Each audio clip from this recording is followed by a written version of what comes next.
This is just a quick one, hopefully. We've got an M60. Can anyone guess what's wrong with it?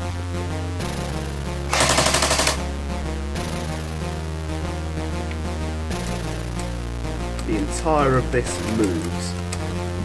That's going to have to be related in some way. I don't know what form yet.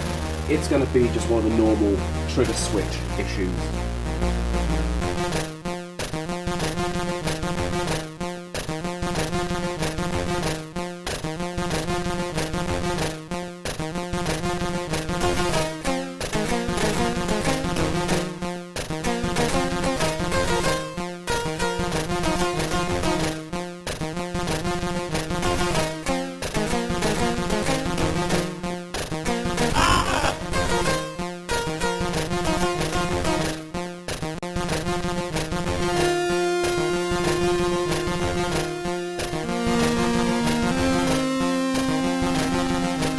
So the entire of the gearbox is sitting about a centimetre away from the actual chamber and sitting pissed as well.